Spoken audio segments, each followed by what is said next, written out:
ये काल भगवान और परमात्मा के बीच में सूक्ष्म लड़ाई है। परमात्मा ने अपने एजेंट सतयुगों के रूप में धरती पर खड़े कर रखे हैं, लोगों को जगाने के लिए, चेताने के लिए।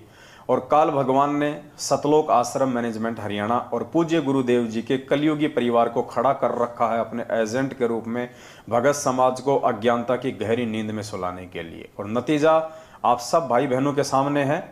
अभी 3 या 4 दिन पहले की बात है, मध्य प्रदेश के मंडला जिले का एक तहसील कोऑर्डिनेटर है राकेश दास, जो सारनाम प्राप्त था, जो वहाँ का तहसील कोऑर्डिनेटर था। और जब मंडला में भक्तों ने छोटी सी सात संगति रखनी चाहिए थी, तो उसने कुछ मूर्ख भक्तों की भीड़ इकट्ठा करके वहाँ का जो स्थानीय प्रशासन है वहाँ पे उसने शिकायत की और सात संगति को रुकवाने का कुप्रयास किया। सात संगति तो नहीं रुक पाई, लेकिन कल न्यूज़ आई है कि 2-3 दिन पहले वो जो राकेश दास था, तकरीबन उसकी 35 या 40 साल के आसपास उम्र होगी, सारनाम प्राप्त था, वो अपनी औरत को विधवा करके चला गया। ये परमात्मा का विधान टूटता है। यहाँ पे हार्ट अटैक से उसकी मौत हुई है, अकाल मौत। जबकि परमात्मा का विधान है इस भक्ति का कि जिस भी पूरे परिवार ने नाम दीक्षा ले रखी होगी तो वो बहन विधवा नहीं हो सकती। यानी पत्नी से पहले इस भक्ति मार्ग में आने के बाद यदि आप मर्यादाओं में हैं तो पति की मृत्यु नहीं हो सकती। जबकि राकेश दास सारनाम प्राप्त है, तहसील कोऑर्डिनेटर है, फिर भी इसकी हार्ट अटैक से अकाल मौत हुई है। पीछे बच्चों को रोता बिलखता छोड़ गया, इसकी औरत विधवा हुई है, जो परमात्मा का विधान टूटा है। तो बाकी जो भगत भाई बहन हैं संगत वाले, जो अभी भी इस सतलोक आश्रम मैनेजमेंट हरियाणा और ये कोऑर्डिनेटर नामदान संचालक इनकी भांग के नशे में सोए पड़े हैं, उनको जागना चाहिए भाई। तुम्हारी आंखों के सामने तुम्हारे मुख्य सेवादार, कुछ दिन पहले बिहार का स्टेट कोऑर्डिनेटर राजदेव दास, हार्ट अटैक से उसकी मौत हुई, बाथरूम में बैठा बैठा मर गया। और परमात्मा कहते हैं मल द्वार से जिसकी आत्मा निकलती है वो सीधा नरक में जाता है। तो पुण्यात्माओं, विचार आप लोगों ने करना पड़ेगा। हालांकि हमें यह भी पता है कि आप सभी लोग विचार नहीं कर सकते, आप सभी लोगों का बुद्धि स्तर उतना नहीं है जितना परमात्मा यहाँ पे चाहता है बनाना। लेकिन ये आपके अपने संस्कारों की कमजोरी है, इसमें परमात्मा का भी कोई दोष नहीं है। देखो, 27 साल से परमात्मा पूरी दुनिया को सत्संग कर करके समझा रहे हैं, और 8.5 अरब की जनसंख्या में से कितने लोग समझे? मुश्किल से 20 लाख लोग, मुश्किल से। क्योंकि 2014 बरवाला कांड तक केवल 14.5 लाख की संगत थी, उसके बाद में 5-6 लाख इन लोगों ने जोड़ दिए होंगे। हम कुल मिला के 20 से 25 लाख का आइडिया लगा लें संगत का हद मार के। बाकी झूठ बोलने वाले तो झूठ बोलते रहते हैं, 1 करोड़ हो गए, 2 करोड़ हो गए। हकीकत में परमात्मा की जो संगत है वो 20 या 25 लाख से ऊपर नहीं है।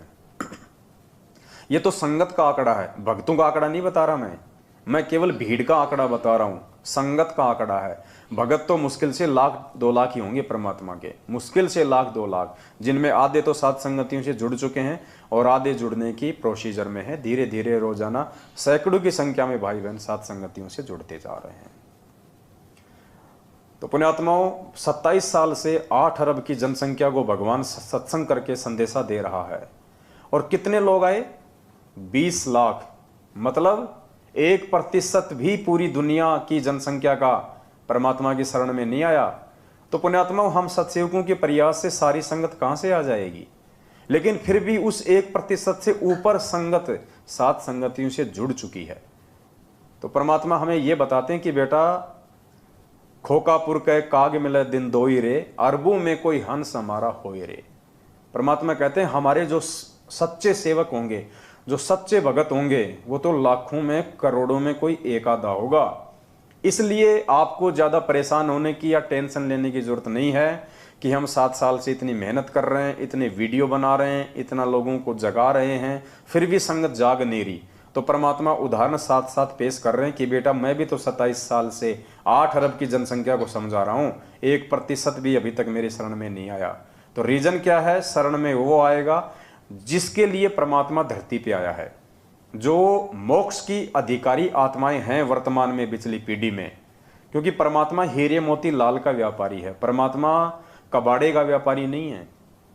हालांकि शरण में तो चाहे पूरी दुनिया आ जाओ परमात्मा के, लेकिन वो शरण में आना नहीं होता है। परमात्मा कहते हैं ताते सतगुरु शरणा लीजिए, कपट भाव जिन दूर करीजिए। जो अपने मन से राग द्वेष छल कपट निंदा चुगली चोरी जारी स्वार्थ इन सब को दूर कर देता है, वो सतगुरु की शरण में माना जाता है, समझा जाता है।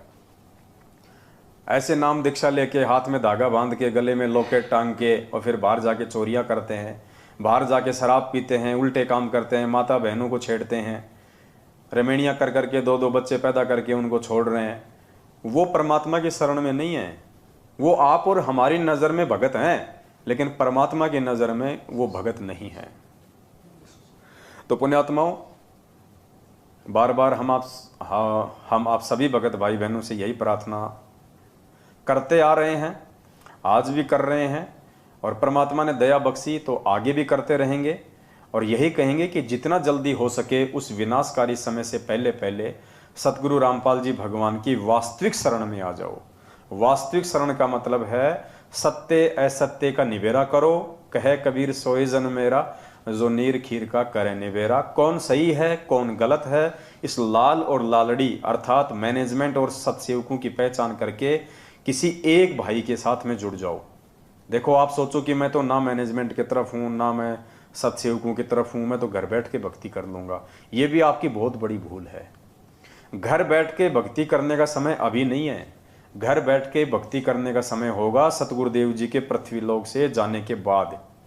उसके बाद ना कहीं भ्रमना ना कहीं भटकना, क्योंकि घर घर में ज्ञान होगा, सभी उपदेशी होंगे, थोड़ी आत्मा रह जाएंगी, सभी लोग धार्मिक होंगे, भगवान से डरने वाले होंगे। तो उस समय खाली अपना काम धाम करना है, ना आपकी कोई मर्यादा तुड़वाने वाला कोई बचेगा। बढ़िया आपका परमात्मा व्यापार धंधा सेट कर देगा, 2 टाइम की रोजी रोटी का। फिर आपने अपना भक्ति करनी है, कहीं हांडने की जरूरत नहीं है, ना कहीं आश्रमों में धक्के खाने की जरूरत है, ना किसी भगत के चक्कर में आने की जरूरत है। लेकिन जब तक सतगुरुदेव जी इसार जेल में हैं तब तक आपको एक के साथ रहना पड़ेगा। चाहे मर्यादा तोड़ के मैनेजमेंट के साथ रह लो, चाहे मर्यादा सुधार के सत्सेवकों के साथ में रह लो, वरना आप जी भक्ति मार्ग से विचलित हो जाओगे। आप इस मार्ग से कोसों दूर हो जाओगे। कब काल भगवान आपके अंदर कुप्रेरणा करके धीरे धीरे परमात्मा कहते हैं ना, जैसे कोई तालाब है जल से भरा हुआ है और जब गर्मी का महीना होता है तो धीरे धीरे वो पानी डाउन होता चला जाता है और डाउन होते हुए का निशान भी दिखाई नहीं देता। तो काल आपके अंदर ऐसी कुप्रेरणा कर देगा, धीरे धीरे आप इस भक्ति और भगवान से दूर हो जाओगे। यदि आप किसी एक से ना जुड़े तो, और दोनों में से फायदा किसके साथ जुड़ने का है, ये डिसीजन आपने स्वयं करना है। तो कहने का मतलब है उस विनाशकारी समय की शुरुआत हो चुकी है भाई। ये पूरा मामला 2-4 साल का है, 2028 तक का ये बता रखा है भविष्य वक्ताओं ने। लेकिन ये 24-25 का जो आंकड़ा है ना, ये बहुत ज़्यादा खतरनाक है।